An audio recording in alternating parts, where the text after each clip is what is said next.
Jemaat yang dikasihi Tuhan, kita mulai ibadah kita.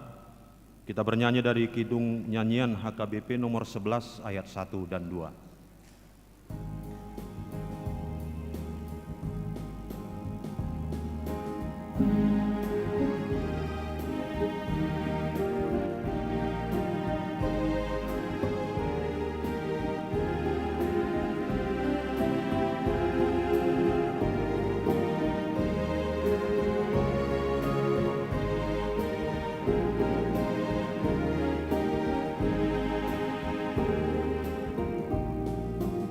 Apa kidung pujianmu, memuliakan nama-Mu, ya Tuhanku, ya Allahku, berilah hikmat bagiku. Seribu syair tiada cukup menjelaskan anugerah-Mu. Aku puji Tuhanku sampai akhir hidupku. Gemarkanlah roh jiwaku, menyanyikan kuasa-Mu, juga kasih setia-Mu, juga kebaikan-Mu. Harta milik dan hidupku hanyalah anugerah-Mu. Aku puji Rajaku sampai akhir hidupku.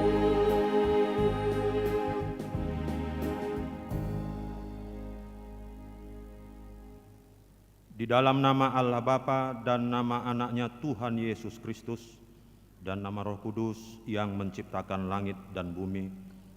Amin.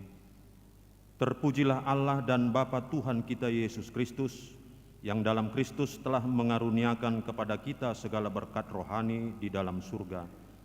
Dalam kasih Ia telah menentukan kita dari semula oleh Yesus Kristus untuk menjadi anak-anak-Nya, supaya terpujilah kasih karunia-Nya yang mulia. Ya Tuhan, Tuhan kami, betapa mulianya nama-Mu di seluruh bumi. Haleluya. Haleluya, haleluya, haleluya.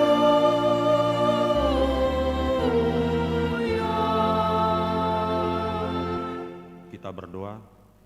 Tuhan Allah Bapa kami telah berhimpun di tempat ini pada hari yang Engkau kuduskan ini.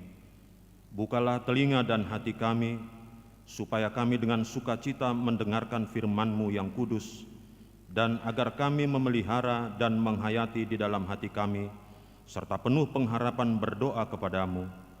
Ajarlah kami menghitung hari-hari kami sedemikian, hingga kami beroleh hati yang bijaksana. Terimalah kami ke dalam hidup yang kekal, di mana kami akan memuji Engkau di dalam anak-Mu Yesus Kristus Tuhan kami. Amin. Kita bernyanyi.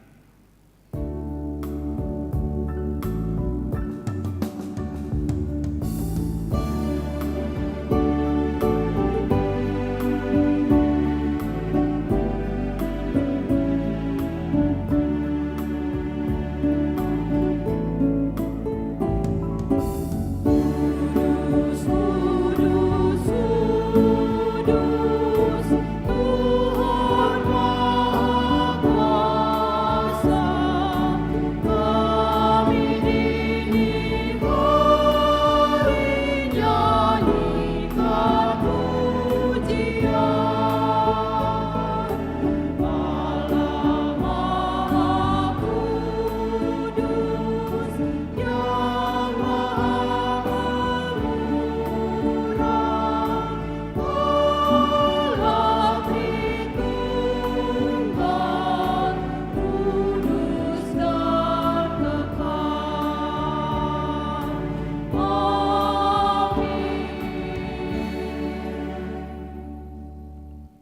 Dengarlah hukum Tuhan yang ditetapkan untuk minggu ini, yang tertulis dari kitab Efesus pasal 4 ayat yang pertama.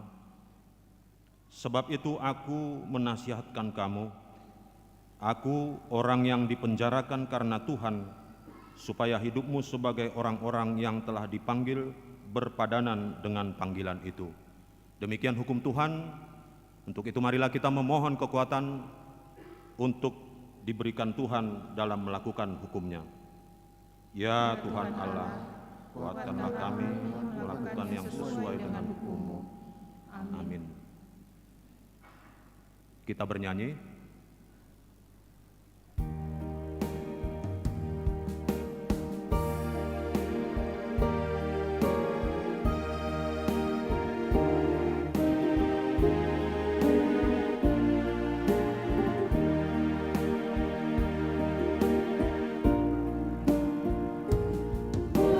Beri tanda-Ku, telitilah lubuk hatiku, dan ujilah, ingatkan aku di jalanmu. Sungguh Tuhan, Kau benar diriku. Marilah kita merendahkan diri di hadapan Tuhan untuk mengaku dosa kita. Kita berdoa. Ya Tuhan Bapa yang Maha Kasih, kami berkumpul bersama-sama berdoa padamu, bukan karena kebenaran kami, melainkan hanyalah karena belas kasihan-Mu yang besar. Kasihanilah dan ampunilah segala dosa dan kesalahan kami. Bangunkanlah hati dan jiwa kami, supaya kami dapat meninggalkan segala perbuatan kami yang jahat, dan kami beroleh hidup yang baru di dalam Yesus Kristus Tuhan kami. Amin.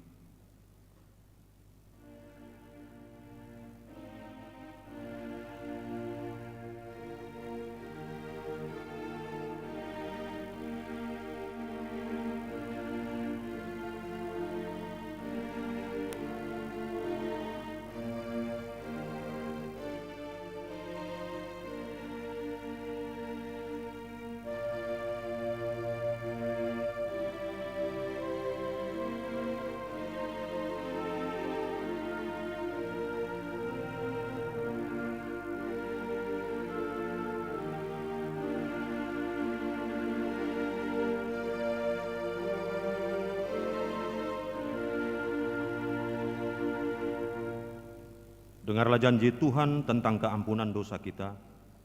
Dia yang tidak mengenal dosa telah dibuatnya menjadi dosa karena kita, supaya dalam Dia kita dibenarkan oleh Allah. Kemuliaan bagi Allah di tempat yang maha tinggi. Amin.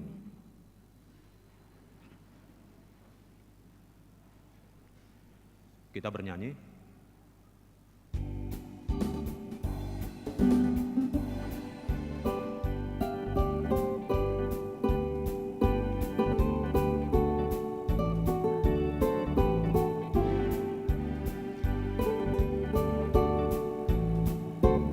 Bergema suara dari sekarang, kirimlah terang-Mu.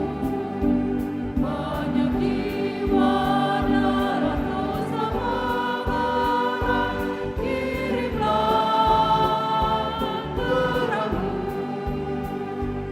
Kirimlah Injil damai, menerangi yang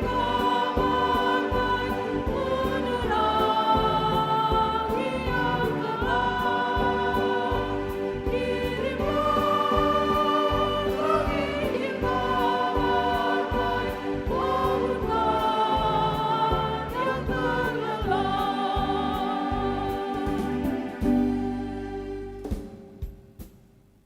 Firman Tuhan epistel pada minggu hari ini yang tertulis dari kitab Nabi Yesaya pasal yang ke-65 ayat 1 sampai dengan ayat 9. Kita membaca secara responsoria.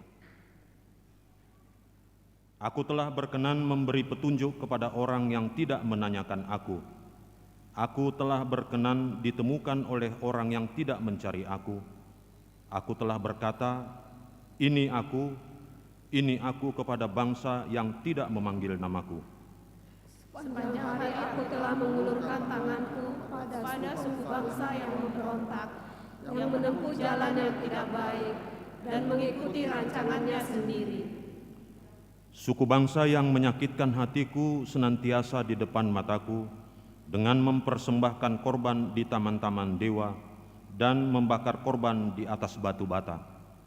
Yang duduk di kuburan-kuburan dan bermalam di dalam gua-gua, yang memakan daging babi dan kuah daging najis ada dalam kuali mereka. Yang berkata, menjauhlah, janganlah meraba aku, nanti engkau menjadi kudus olehku. Semuanya ini seperti asap yang naik ke dalam hidungku, seperti api yang menyala sepanjang hari. Sesungguhnya telah ada tertulis di hadapanku, aku tidak akan tinggal diam, malah aku akan mengadakan pembalasan, ya, pembalasan terhadap diri mereka. Atas segala kesalahan mereka sendiri maupun atas kesalahan nenek moyangnya, semuanya serentak, firman Tuhan. Sebab mereka telah membakar korban di atas gunung-gunung dan mengaibkan aku di atas bukit-bukit. Memang aku akan menakar ke dalam jubah mereka upah untuk perbuatan-perbuatan mereka yang dahulu. Beginilah firman Tuhan, seperti kata orang, jika pada tandan buah anggur masih terdapat airnya, janganlah musnahkan itu, sebab di dalamnya masih ada berkat. Demikianlah aku akan bertindak oleh karena hamba-hambaku, yakni aku tidak akan memusnahkan sekalian. Aku akan membangkitkan keturunan dari Yakub dan orang yang mewarisi gunung-gunungku dari Yehuda. Orang-orang pilihanku akan mewarisinya dan hamba-hambaku akan tinggal di situ. Demikian firman Tuhan. Berbahagialah orang yang mendengar firman Tuhan serta memeliharanya. Amin. Kita bernyanyi.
Marilah kita bersama-sama mengaku iman kepercayaan kita, sebagaimana teman-teman seiman di seluruh dunia, kita bersama-sama mengucapkannya.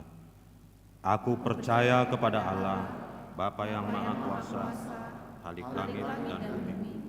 Aku percaya kepada Yesus Kristus, Anaknya yang tunggal Tuhan kita, yang dikandung daripada Roh Kudus, lahir dari anak darah Maria, yang menderita sengsara di bawah pemerintahan Pontius Pilatus, disalibkan, mati dan dikuburkan, yang turun ke dalam kerajaan maut, pada hari yang ketiga bangkit pula dari antara orang mati, naik ke surga, duduk di sebelah kanan Allah, Bapa yang Maha Kuasa, dari sana akan datang kelak untuk menghakimi orang yang hidup dan yang mati.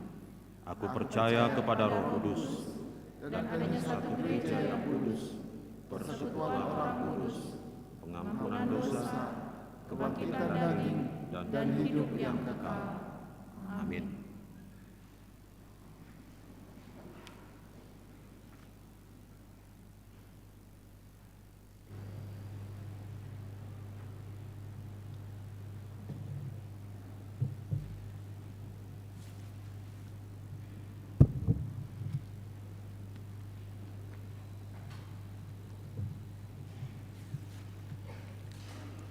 Jemaat yang dikasihi Tuhan Yesus Kristus, selamat hari Minggu. Bapak, Ibu, Saudara-saudari, selamat beribadah. Bagi yang pertama kali beribadah di AKBP Pekanbaru, Immanuel, Tuhan beserta kita. Marilah sejenak kita mendengarkan warta gereja kita pada hari Minggu 19 Juni 2022, minggu pertama setelah Trinitatis. Warta umum. Yang pertama, anak lahir. Pada hari Jumat 17 Juni 2022 telah lahir seorang putri bagi keluarga Tahan Simarmata, Inang Ervita Rohani Borugultum, dari Jalan Pinang Merah, Perumahan CKL Blok B15, Sektor Pengayoman. Anak yang baru lahir beserta orang tua dalam keadaan sehat. Kedua, berita nikah. Berita kedua, akan menerima berkat nikah Ezra Nopi Andriadi Simamora, putra Bapak B. Simamora, Ibu R. Boru Panjaitan, alamat Jalan Baung nomor 20, Sektor Labu Baru Barat, Jemaat AKBP Pekanbaru, Resort Pekanbaru, dengan Olivia Permatasari Boru Situmeang, putri Bapak Sintua E. Situmeang, Ibu T. Boru Siregar, alamat Jalan Pintu Angin, Jemaat AKI Sebanga Resort Sebanga Duri. Pemberkatan pada hari Sabtu 25 Juni 2022 di HKBP Pekanbaru Resort Pekanbaru. Konseling pernikahan pada hari Jumat 24 Juni 2022 di ruang konseling dimulai pukul 10 WIB. Ketiga, jemaat pindah. Mulai minggu hari ini 19 Juni 2022 telah pindah jemaat gereja kita. Bapak Agus Priyono Gultom, Sarjana Teknik, Ibu Kristina Borusagala BBA, dari Jalan Sentosa nomor 5, Sektor Pengayoman, pindah ke HKBP Karawang, Resort Karawang. 4, Ruas Parguru. Mulai minggu hari ini 19 Juni 2022 telah diterima menjadi Ruas Parguru keluarga Robert Papahan, Ibu Megaria Boru Siregar, beserta satu orang putra dari Jalan Tanjung Datu, Gang Subur nomor 1, Sektor Rintis. Suara Koinonia, pelayanan. Minggu hari ini 19 Juni 2022 yang berkhotbah di kebaktian pukul 9 WIB. Amang Pendeta Lewis Tompul, MTH, Pendeta Fungsional di AKBP Distrik 22 Riau. Yang kedua, kegiatan anak sekolah minggu, mari kita baca dan ikuti dalam warta jemaat. Kegiatan ini dapat diikuti oleh anak-anak sekolah minggu mulai dari kelas 2 SD sampai dengan SMP. Yang ketiga, persembahan pemeliharaan dan pembangunan. Minggu hari ini 19 Juni 2022, persembahan kedua untuk pemeliharaan dan pembangunan kita sampaikan melalui amplop khusus. Keempat, persembahan untuk dana pensiun AKBP. Minggu 26 Juni 2022, persembahan kedua untuk dana pensiun AKBP kita sampaikan melalui amplop khusus. Yang kelima, buku renungan harian. Diberitahukan kepada seluruh jemaat gereja kita sudah dapat mengambil buku Pacono atau mendekat edisi Juli-Desember 2022 dari Sintua sektor masing-masing. Yang keenam, kebaktian Ina Resort AKBP Pekanbaru. Pada hari Senin 20 Juni 2022 diadakan kebaktian bulanan Ina Resort AKBP Pekanbaru di HKBP Harapan Jaya dimulai pukul 14 WIB dengan acara seminar kesehatan tentang kanker rahim dan serviks. Pembicara Dr. Jojor Siotang SPOG, Aket Clean. Diharapkan kehadiran perempuan gereja kita untuk mengikuti kebaktian dan seminar tersebut. Yang ketujuh, lansia. Pada hari Selasa 21 Juni 2022, lansia melaksanakan senam osteoporosis pukul 7 WIB di halaman depan gereja memakai baju olahraga warna orange. Kedelapan, kegiatan lansia AKBP Distrik 22 Riau. Sesuai dengan program pada tahun kesehatian di AKBP Distrik 22 Riau, Panitia Persekutuan Lansia AKBP Distrik 22 Riau meminta punggungan lansia AKBP Pekanbaru mengikuti kegiatan yang akan dilaksanakan pada hari Sabtu 25 Juni 2022 bertempat di AKBP Sukajadi waktu pukul 7.15 sampai dengan 10.30 WIB. Kegiatan yang pertama ibadah, yang kedua olahraga, yang ketiga kegiatan seminar. Ketua Persekutuan Lansia AKBP Distrik 22 Riau, Sintua Dr. M. Tampu Bolon. Yang berikut kegiatan tahun kesehatian AKBP Distrik 22 Riau tahun 2022. Sesuai dengan pelaksanaan perayaan rangkaian tahun kesehatian di AKBP Distrik 22 Riau, Regional 1 telah dijadwalkan pada jadwal kegiatan tahun kesehatian AKBP Distrik 22 Riau, Regional 1, jadwal terlampir dapat kita baca pada halaman 15 warta jemaat kita. Mulai Minggu 26 Juni sampai 21 Agustus 2022 diadakan pertandingan bola voli AMA AKBP Distrik 22 Riau di lapangan bola voli AKBP Pekanbaru. Ketua Panitia Bapak Muller Tampu Bolon SEME. Suara Diakonia ulang tahun. Majelis AKBP Pekanbaru mengucapkan selamat ulang tahun kepada warga jemaat yang berulang tahun kelahiran dan pernikahan dari tanggal 19 sampai 25 Juni 2022. Baca dan renungkan firman Tuhan dari Amsal 3 ayat 16. Umur panjang ada di tangan kanannya, di tangan kirinya kekayaan dan kehormatan. Jemaat yang sakit, kita doakan jemaat yang dalam pemulihan sakit menaun sebagaimana tertera di dalam warta jemaat kita. Kiranya Tuhan memberikan kesembuhan, kekuatan, dan kesabaran. Mengenai keuangan dan warta lainnya dapat kita baca secara lengkap pada warta jemaat. Demikian warta jemaat minggu ini. Tuhan Yesus memberkati.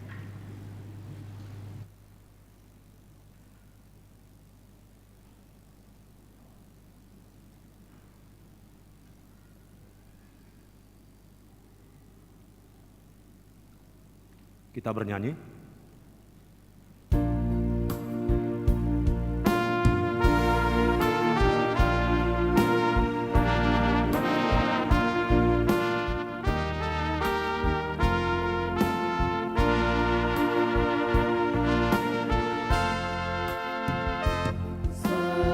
Serikat persaudaraan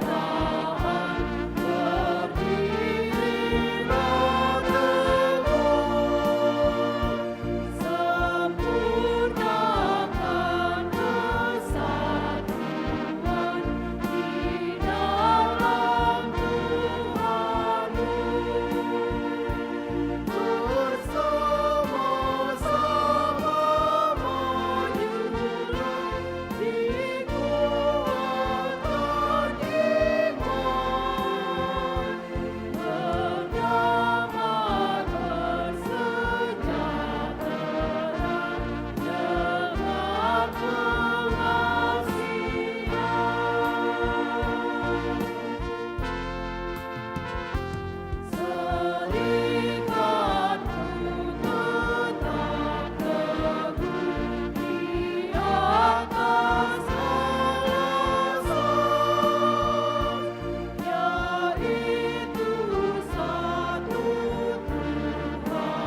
damai sejahtera Allah yang melampaui segala akal. Itulah kiranya yang memelihara hati dan pikiranmu di dalam Kristus Yesus Tuhan kita. Amin. Shalom Bapak Ibu, saudara-saudara terkasih. Selamat hari Minggu bagi kita sekalian.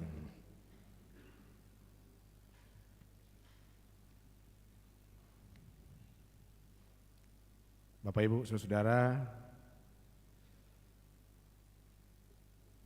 mari kita membuka Alkitab kita, firman Tuhan yang menjadi kabar sukacita, dasar pemberitaan pada ibadah Minggu hari ini, yaitu Minggu yang pertama setelah Trinitatis, diambil dari surat Rasul Paulus menuju kepada jemaat di Galatia, pasal yang ketiga, dimulai dari ayatnya yang ke-23 sampai ayat yang ke-29. Galatia pasal 3 ayat 23 sampai ayatnya yang ke-29. Saya akan membacakannya bagi kita sekalian, demikian firman Tuhan. Sebelum iman itu datang, kita berada di bawah pengawalan hukum Taurat dan dikurung sampai iman itu telah dinyatakan. Jadi hukum Taurat adalah penuntun bagi kita sampai Kristus datang, supaya kita dibenarkan karena iman. Sekarang iman itu telah datang. Karena itu kita tidak berada lagi di bawah pengawasan penuntun. Sebab kamu semua adalah anak-anak Allah karena iman di dalam Yesus Kristus. Karena kamu semua yang dibaptis dalam Kristus telah mengenakan Kristus. Dalam hal ini tidak ada orang Yahudi atau Yunani, tidak ada hamba atau orang merdeka, tidak ada laki-laki atau perempuan, karena kamu semua adalah satu di dalam Kristus Yesus.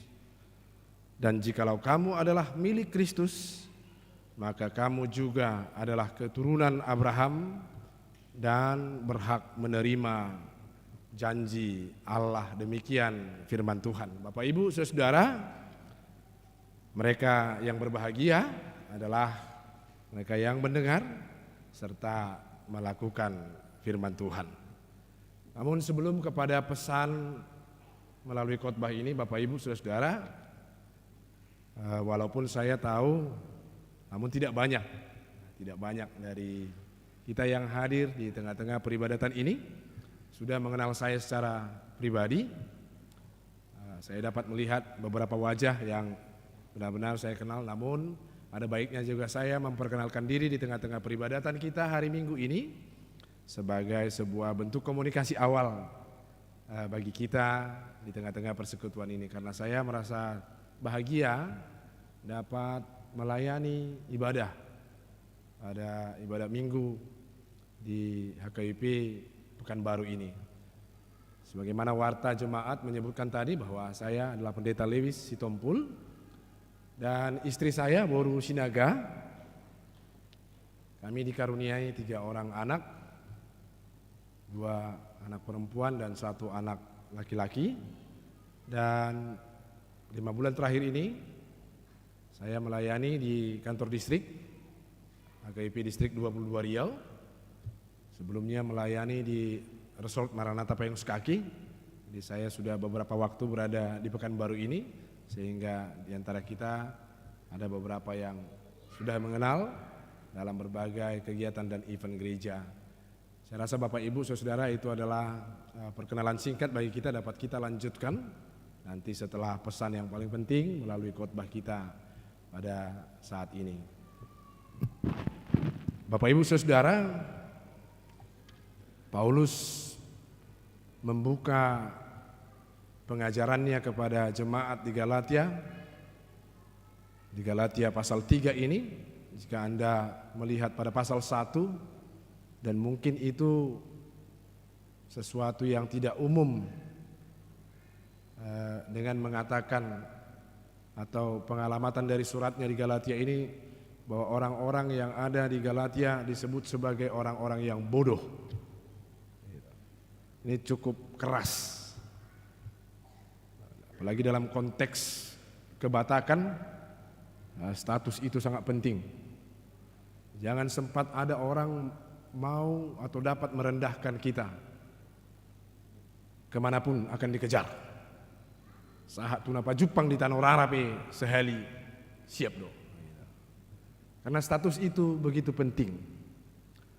Bapak Ibu Saudara, apalagi dalam konteks masyarakat Batak, jangankan status untuk hidup, status untuk mati pun penting. Jadi kita ini banyak mengawetkan saya sebut kematian ya. Peradaban-peradaban kita di luar kekristenan ini, kalau kita telisik satu persatu, detail banyak terlalu mengawetkan kematian. Sementara kekristenan kita itu mengajarkan pusat keimanan kita adalah Kristus yang hidup dari kematian. Nah, si nunggul sian hamatian.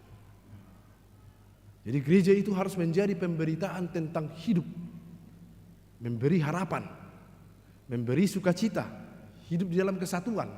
Nah, itu idealnya sebagai keluarga kerajaan Allah, familia Dei.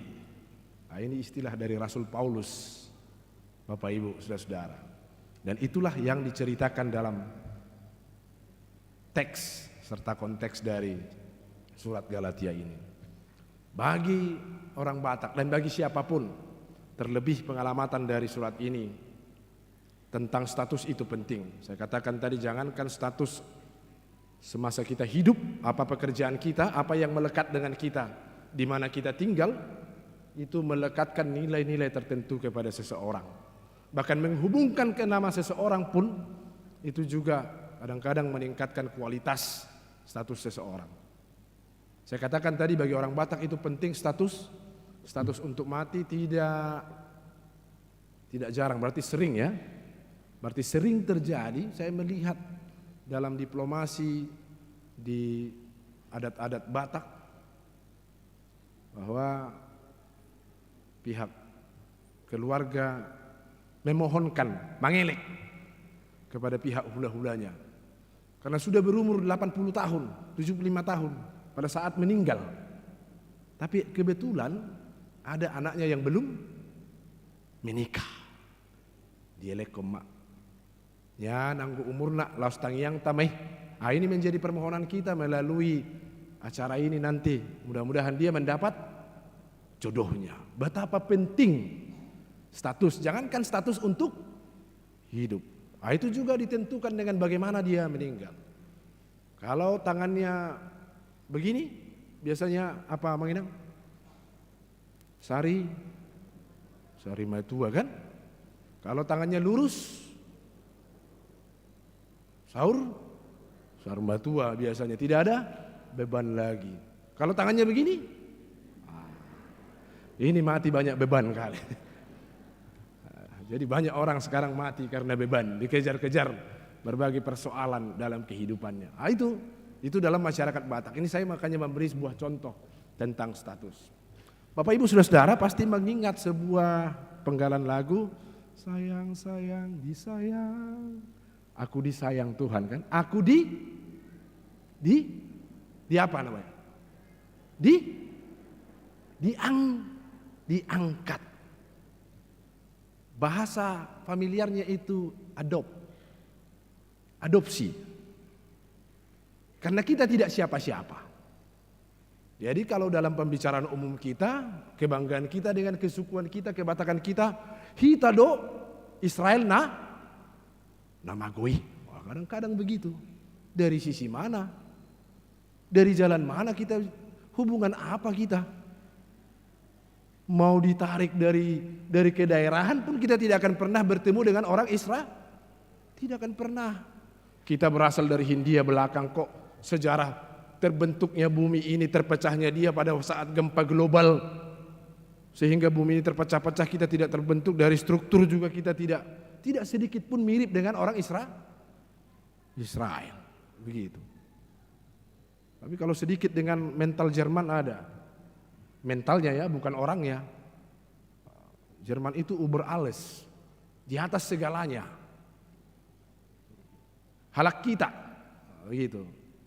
Kalau sudah ketemu di perantauan, halak kita di kita terus langsung merasa nyaman dimanapun.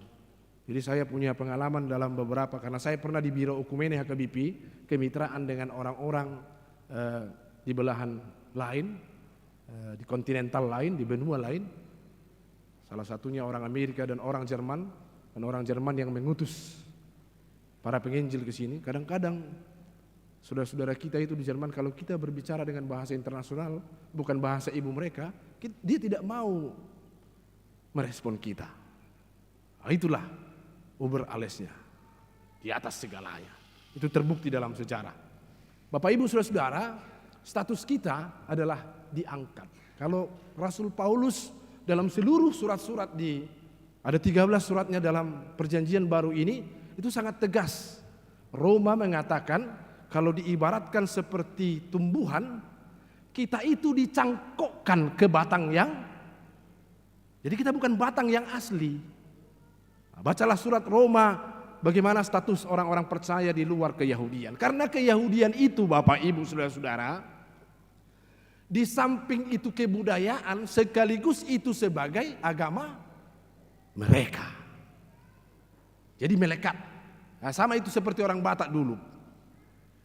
Agamanya adalah keyakinannya. Didok oputa si jolo-jolo. Itu selalu nilai-nilai kehidupannya sebelum kekristenan datang menerangi. Jadi kita adalah sebagai keluarga. Dan kita menyebut Tuhan sebagai Bapa. Sebagai Bapa.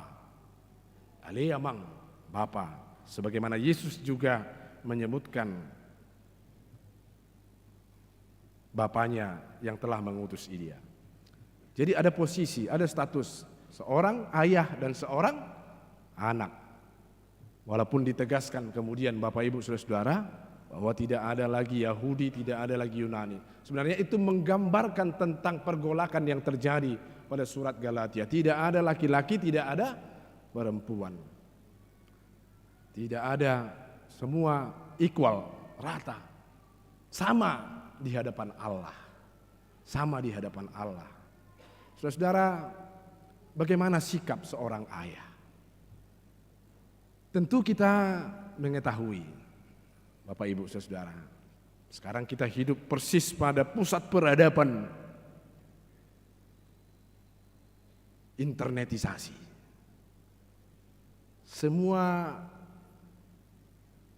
lompatan-lompatan sejarah, lompatan-lompatan dari hasil akal budi kita ini terjadi pada saat ini.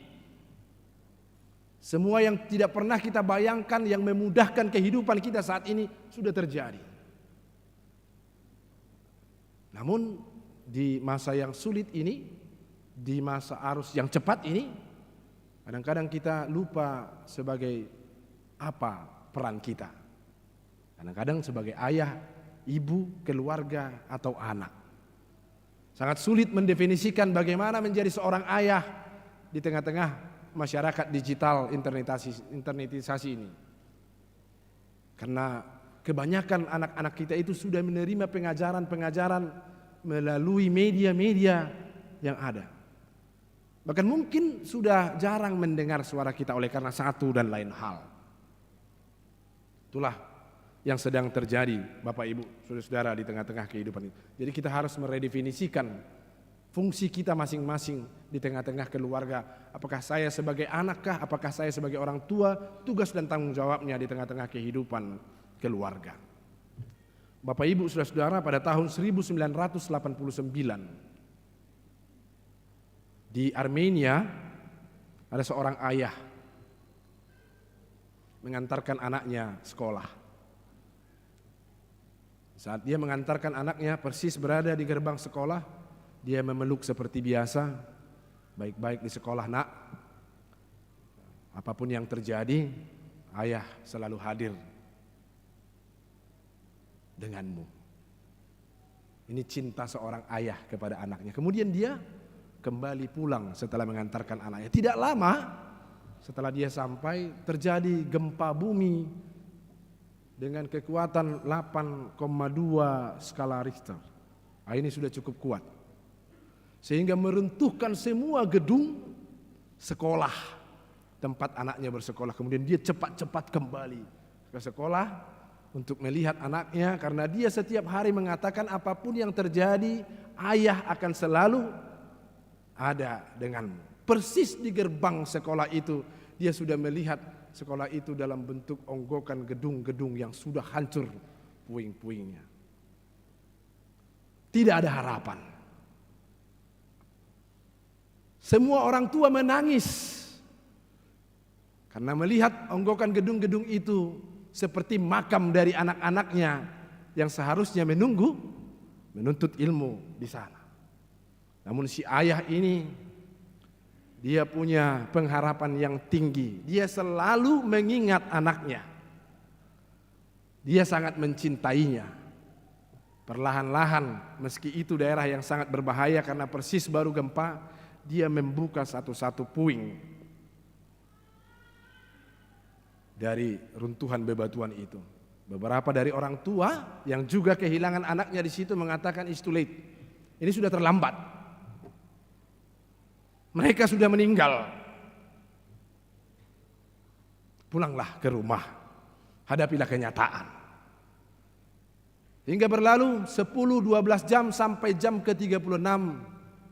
Dalam pengharapan dan doanya kepada Tuhan, dia meyakini bahwa anaknya ada di dalam onggokan batuan itu. Sampai pada jam ke-36 setelah gempa itu, dia mendengarkan suara memanggil, "Ayah, ayah."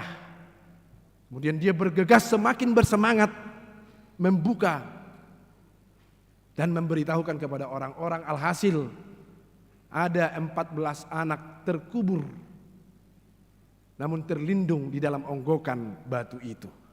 Dia tidak patah semangat. Bapak Ibu Saudara-saudara, itu adalah gambaran sederhana, gambaran paling kecil sebenarnya tentang kehidupan ini, bagaimana seorang ayah harus bersikap dan mencintai anak-anaknya. Itulah cerita, Anda dapat menggooglingnya nanti.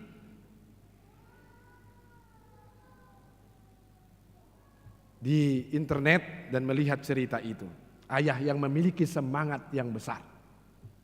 Maunya semangat seperti ini juga tertular. Jauh seperti itu Bapak Ibu Saudara-saudara.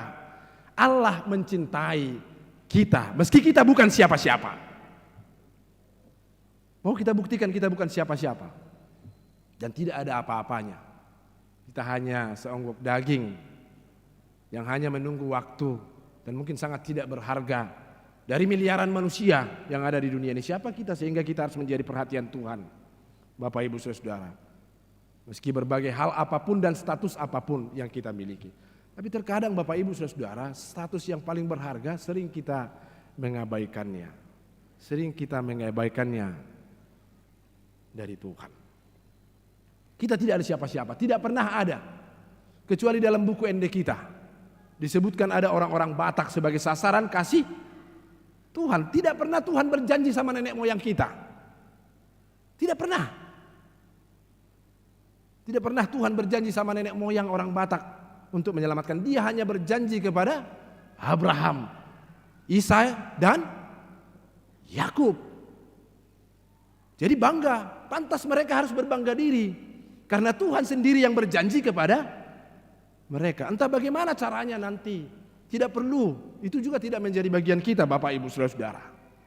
Entah siapa nanti yang membuat mereka masuk surga atau kita membuat masuk surga, itu bukan urusan kita. Tetapi semua orang di dunia ini mengenal dan merasakan kasih Allah yang besar. Yohanes 3 ayat 16 mengatakannya, karena begitu besar kasih Allah akan dunia ini, kosmos, tidak tertuju kepada manusia. Oleh karena itu gereja harus berbenah. Bapak Ibu Saudara-saudara, berbenah secara dirinya. Karena cinta kasih Allah ternyata kepada Alkitab mengatakannya. Walaupun kita kecipratan manusia ini kan, sebenarnya kita dari awal sudah berharga. Kita sudah dibentuk sebagai memiliki wujud dan rupa Allah. Tetapi kita menghilangkannya. Bapak Ibu saudara-saudara, istilah itulah yang diperkenalkan oleh Rasul Paulus pada saat ini. Memang kita bukan siapa-siapa, tetapi kita paling berharga di mata Tuhan. Karena apa? Karena iman kita di dalam Kristus. Ini Minggu Trinitatis yang akan memperkenalkan hampir 22 ke 24 minggu, kalau saya tidak salah ada yang 23 minggu melihat tahunnya. Minggu Trinitatis akan memperkenalkan persona, ya, kehadiran Allah dalam 3 wujud itu. Keallahannya, Roh Kudus, dan Yesus. Ini memperkenalkan tentang keutamaan Yesus dalam kehidupan bergereja. Kita hidup sebagai seorang anak dan pantas mendapatkan kasih seorang anak. Bapak Ibu saudara, ada sebuah cerita tentang seorang guru sekolah minggu yang sedang menerima anak-anaknya. Ada anak baru, 2 orang anaknya. Seorang guru sekolah minggu sedang menerima anak-anak mendaftarkan diri, dan guru sekolah minggu itu mengatakan, apakah kalian berdua bersaudara? Karena mereka datang bersamaan. Ya Bu Guru, katanya. Salah satu dari mereka berkata, kami berusia 7 tahun. Kami berasal dari keluarga, satu keluarga. Saya lahir tanggal 8 dan saudara saya ini lahir tanggal 20. Kami memiliki 1 orang ayah dan 1 orang ibu. Kemudian guru sekolah minggunya bingung.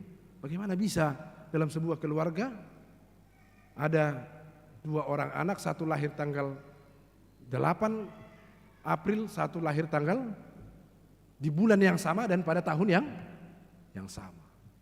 Kemudian salah satu dari mereka mengatakan kepada guru sekolah minggu, 1 dari kami diadopsi. Ayah mengatakan demikian. Kemudian semakin lanjut pembicaraan guru sekolah minggu ini, siapa di antara kalian yang diadopsi? Siapa yang menjadi anak kandung? Kami sering menanyakannya kepada ayah. Tapi dia mengatakan bahwa dia sangat mencintai kami. Dia lupa mana yang diadopsi, mana yang anak kandung.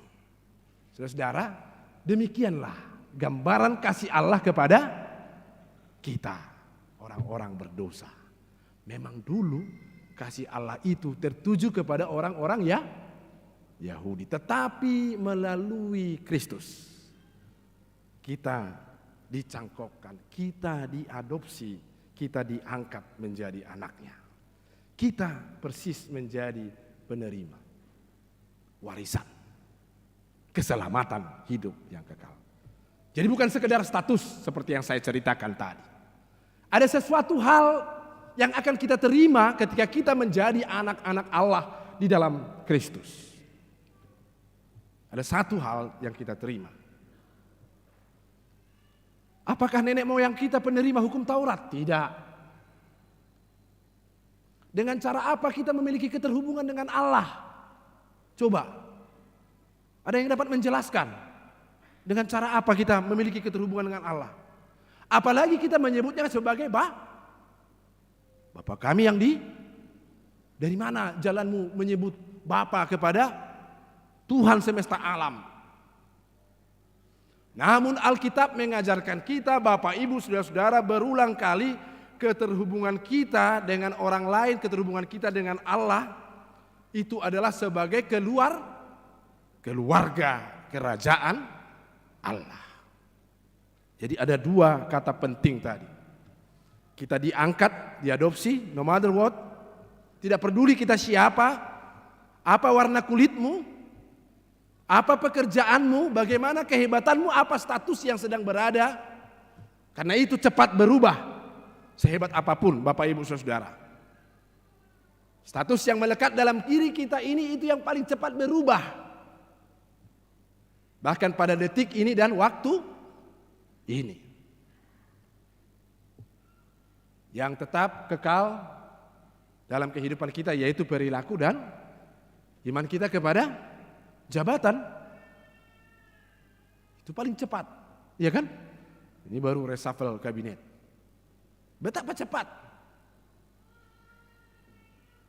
Walaupun tidak lama lagi menuju tahun politik, tukar-menukar dan lain sebagainya, apa yang menjadi kebanggaan kita? Atau sekarang posisi kita dalam posisi yang paling terdasar dalam kehidupan kini, paling bawah, Tuhan mampu itu menjadikan yang terbaik dalam cara Tuhan, waktu Tuhan, dan kesempatan yang diberikan oleh Tuhan. Oleh karena itu, sebagai anak-anak Allah tidak perlu pesimis. Siapa yang pernah memikirkan bahwa Ahok akan menjadi gubernur di DKI Jakarta secara keyakinan, secara ras dan segala macam, itu tidak akan mungkin terjadi. Tapi itu cara Tuhan. Siapa bilang Barack Obama bisa menjadi pemimpin dunia ini di tengah-tengah diskriminasi di negara yang menyebut negaranya sebagai negara liberal, negara bebas, ya kan? Tetapi diskriminasi belum lama dari mereka tentang colored skin itu terjadi. Jadi hati-hati ketika berjalan atau punya pengalaman hidup di luar negeri. Perlakuan kita yang sedikit bisa dianggap orang sebagai suatu hinaan dan terseret ke hukum kita. Kenapa? Karena saya hitam. Begitu. Anda lihat saja di YouTube bagaimana perlakuan polisi, perlakuan penegak hukum kepada orang-orang dengan ras kulit berwarna. Itu selalu menjadi persoalan Bapak Ibu Saudara-saudara. Memang benar perkataan white is beauty, ya kan? Semua orang ingin menjadi putih. Siapa yang tidak ingin menjadi putih? Semua sekarang iklan-iklan juga ingin menjadi glowing, ya kan? Semua glowing. Ingin menjadi glowing. Banyak iklan-iklan glowing. Seputih-putihnya wajah dapat ditempah sekarang. Sehingga berbeda warna mukanya dengan warna tangannya. Yang paling persis dengan warna. Kita percaya yang mana? Muka atau warna lehernya? Seglowing apapun dia. Bapak Ibu Saudara. Tapi yang ingin saya katakan, setelah kita menjadi istimewa di hadapan Tuhan, diadopsi, ada dua hal penting, yaitu warisan. Dalam konteks masyarakat Batak ini cukup unik. Orang Batak itu punya cara berpikir yang sangat unik. Ia bisa dapat hidup 7 masa ke depan. Karena semua orang tua Batak tidak pernah hidup untuk dirinya sendiri. Meski anaknya itu sudah punya pahopu, sudah opung-opung anaknya itu sebenarnya. Tetapi dia sangat memikirkan anak-anaknya. Karena falsafah kita mengatakan anak kokido, amoraon diau. Sehingga orang Batak itu selalu berpikir, apa yang bisa kuwariskan kepada anak cucuku. Jadi dia tidak hidup untuk dirinya sendiri. Bayangkan Bapak Ibu, sulitnya hidup ini, untuk memikirkan hidup sendiri saja susah. Tetapi orang Batak itu memikirkan apa yang dapat dia wariskan kepada anak cucunya. Sehingga ya tidak jarang punya harta yang sangat banyak kan. Kebun yang sangat luas. Lalu hutan tapi dah songoni luas. Nah itu kan. Punya 5.000, 10.000 hektar. Ada orang Batak saya tahu di Kalimantan 30.000 hektar. Kampung kita pun di Monapasogit, persis kampung kita itu ya, yang satu puak, belum tentu ada 30.000. Tetapi orang Batak punya semangat yang kuat untuk mewarisi. Sampai keturunan yang ke-7 Nina. Sialnya kita keturunan yang ke-8. Habis. Pasma perhabis naik. Namora 26 najulu. 7 keturunan Nina. Kau keturunan ke-berapa? Ke-8 lah saya amang katanya. Tidak ada apa-apanya dia. Ada orang yang hidup dari warisan, tidak perlu kerja, terlahir kaya. Ada orang yang sedang menunggu-nunggu warisan, hari-hari mamate, tua-tua. Karena warisan sangat berharga secara nilai dan lain sebagainya. Dan itulah yang kita miliki. Tapi saya tidak berbicara tentang warisan itu, Bapak Ibu Saudara-saudara. Apa yang seharusnya kita pantas dapatkan. Apa yang tidak bisa diperoleh untuk diri sendiri. Jauh lebih besar dari apa yang kita peduli yang kita peroleh di dunia ini. Titus pasal 3 ayat 2 mengatakan itu. Itulah yang diberikan Tuhan kepada kita. Itulah yang membuat kita melewati hari-hari yang sulit di dunia ini, mampu. Karena kita tahu kita tidak akan berujung di sini. Bapak Ibu Saudara-saudara, kalau kita mempercayai ada kehidupan setelah kematian, itu kan, life after death. Kalau kehidupan ini berlanjut, kita miskin di dunia ini setelah mati, kemudian kita mendapat kehidupan kekal, di kehidupan yang mendatang kita menjadi miskin, keberatan gak Anda? Keberatan lah ya kan? Tetapi semua itu diubahkan oleh Tuhan. Itulah Rasul Paulus mengatakan apa yang tidak pernah dilihat apa yang tidak pernah didengar, itu yang disediakan Allah bagi orang-orang yang. Jadi kalau ada agen sorga yang mengatakan bahwa sorga begini, itu salah menurut Rasul Paulus. Sebab semua yang tidak teridentifikasi melalui indera kita ini, itu yang dipersiapkan. Jadi berhenti menjadi agen sorga. Jadilah agen di bumi ini, sukses di bumi ini, baik di bumi ini. Bumi ini kita jadikan tempat yang ramah untuk dihidup. Kalau kita sukses di bumi ini, maka akan sukses ke. Bagaimana mungkin kita sukses di surga sementara gagal di kita menjadi keluarga Allah. Jadi kalau bahasa Alkitab, Bapak Ibu Saudara-saudara, bagaimana status kita itu terlihat dalam pasal ayat 23. Sebelum iman itu datang, kita berada di bawah pengawalan hukum Taurat dan dikurung sampai iman kita dinyatakan. Kita ini dikurung, dipenjarakan sebelum Kristus oleh karena dosa-dosa kita. Napinalua, napinarhamaol, itu bahasa Alkitab, bahasa Bible. Kita sebagai orang-orang yang dimerdekakan Allah. Tidak ada orang yang bisa menjalani kehidupannya dengan cukup baik kecuali tanpa bantuan Tuhan, tuntunan Tuhan. Tidak ada orang yang bisa cukup keras melakukan kehidupannya untuk dapat masuk surga, sebab itu tersedia hanya karena oleh anugerah Tuhan. Tuhan tidak melihat dosa-dosa kita. Kita terlahir telanjang, Bapak Ibu Saudara-saudara. Sama seperti Adam terlahir dengan dosa-dosanya. Tetapi kita kemudian diselimuti oleh kasih Allah di dalam Kristus. Kita adalah ahli warisnya. Hiduplah sebagai keluarga Allah. Hiduplah sebagai anak-anak Tuhan. Mengapa disebutkan Abraham dalam teks kita ini? Karena Abraham itu dalam Alkitab sangat identik dengan iman. Bapak orang percaya. Roma juga mengatakan itu. Ibrani juga mengatakan itu. Kitab ini juga mengatakan itu. Go to the land I will show you.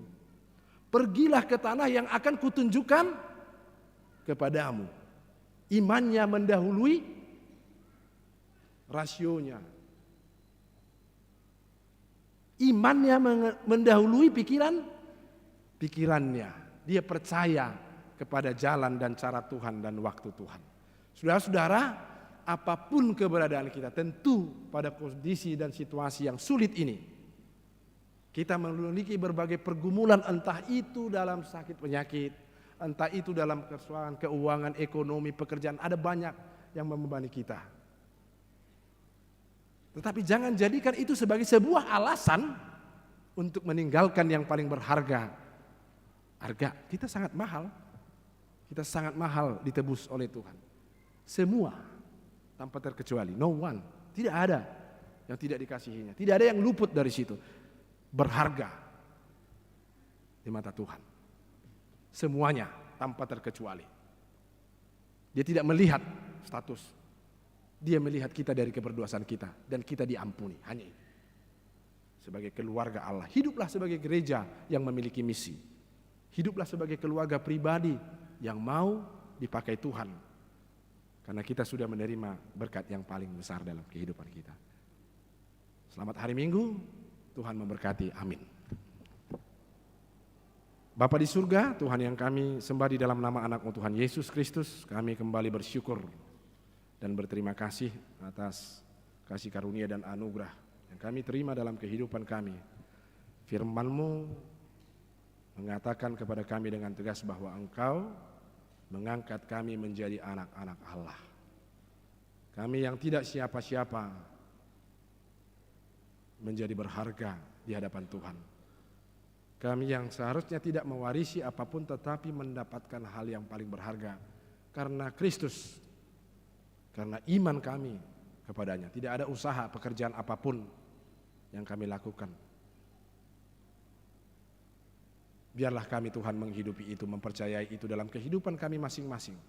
Sehingga kami terlihat bahwa kami adalah orang-orang yang sudah ditebus Tuhan dari dosa dan kematian. Pakai kami untuk hidup lebih bijaksana di dunia ini. Takut akan Tuhan. Benar-benar dapat memakai waktu dan kesempatan yang Tuhan berikan dengan baik dalam kehidupan kami ini. Kami berdoa Tuhan untuk seluruh jemaat Tuhan dalam setiap perkara pergumulan yang kami hadapi. Kami mengetahui bahwa kami telah menerima yang paling berharga. Permintaan-permintaan kami pun kami haturkan ke hadapan Tuhan. Biarlah itu Engkau dengar. Biarlah itu Tuhan Engkau kabulkan dalam waktu dan kesempatan untuk mendewasakan iman dan segala perbuatan-perbuatan kami. Ya Allah yang baik, kami berdoa untuk gereja ini, para pelayan penuh waktu dan seluruh majelis. Engkau memakai mereka lebih lagi, menguatkan mereka berwibawa karena dalam firman Tuhan, karena dalam penyertaan Tuhan, karena dalam roh Tuhan yang melingkupi dan melindungi mereka. Tuhan juga memberikan yang terbaik bagi seluruh jemaat di sini. Kehidupan mereka penuh dengan sukacita bila mana kesusahan dan kesulitan. Itu adalah anak tangga yang akan kami lalui menuju iman kami yang benar hanya di dalam nama Tuhan. Terima kasih. Hanya di dalam nama anak-Mu Tuhan Yesus Kristus kami telah berdoa dan mengucap syukur. Amin. Kita lanjutkan ibadah kita dengan bernyanyi dari buku nyanyian HKIP nomor 650 ayat 1 dan yang berikut. Di saat kita juga menyerahkan persembahan 1A, 1B dan persembahan yang kedua.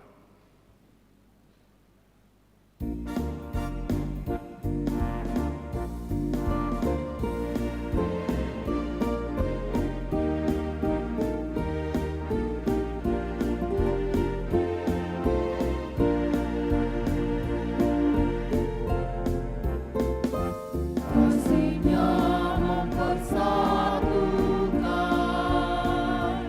yang percaya padanya, yang terpanggil dalam satu harapan bagai tubuh Kristus Tuhan.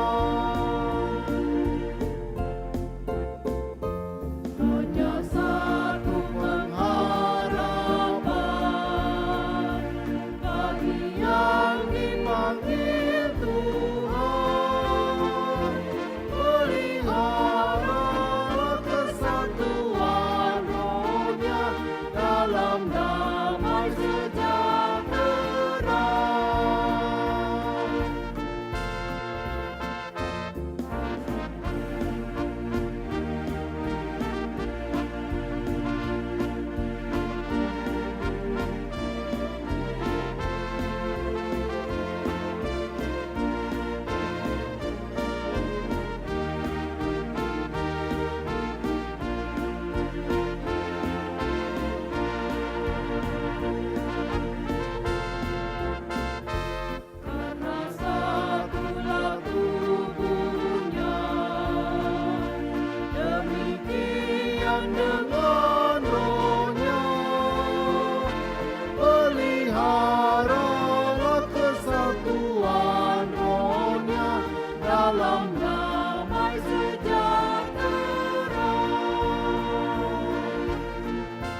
Marilah kita berdoa untuk menyerahkan persembahan kita kepada Tuhan. Ya Allah, Bapa kami yang di surga, kami mengaku bahwa Tuhan adalah sumber dari segala karunia yang melimpah dalam kehidupan kami masing-masing. Sebahagian daripada karunia itu kami serahkan kembali sebagai persembahan kepada Tuhan. Terimalah dan berkatilah persembahan umat-Mu ini, agar dapat kami pergunakan untuk pekerjaan dan pelayanan kerajaan Tuhan di dunia ini. Bukalah hati kami untuk mengenal betapa banyak berkat dan karunia yang kami peroleh dari Tuhan, supaya kami senantiasa bersyukur kepadamu. Di dalam nama Yesus Kristus Tuhan kami. Amin.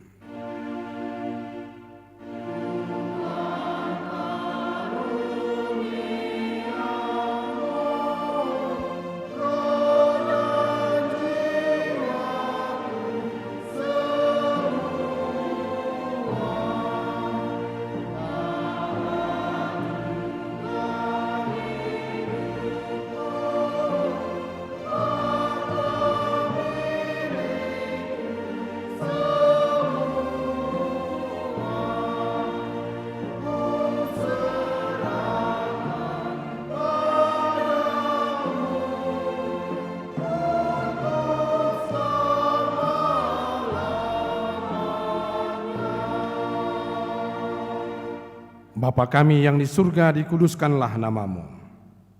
Datanglah kerajaanmu, jadilah kehendak-Mu di bumi seperti di surga. Berikanlah kami pada hari ini makanan kami yang secukupnya.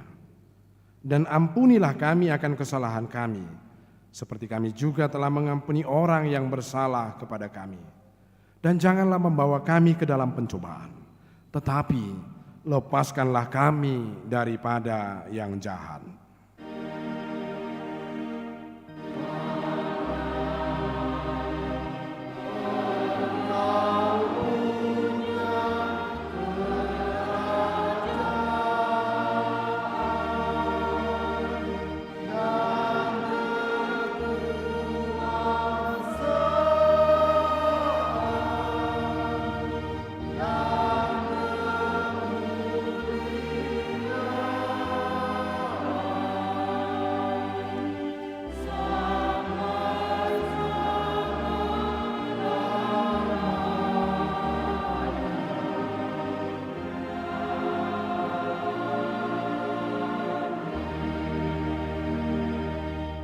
Pulanglah dengan sejahtera dan terimalah berkat Tuhan. Tuhan memberkati engkau dan melindungi engkau. Tuhan menyinari engkau dengan wajah-Nya dan memberikan engkau kasih karunia.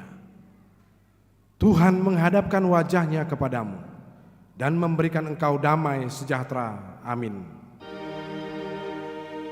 Amin.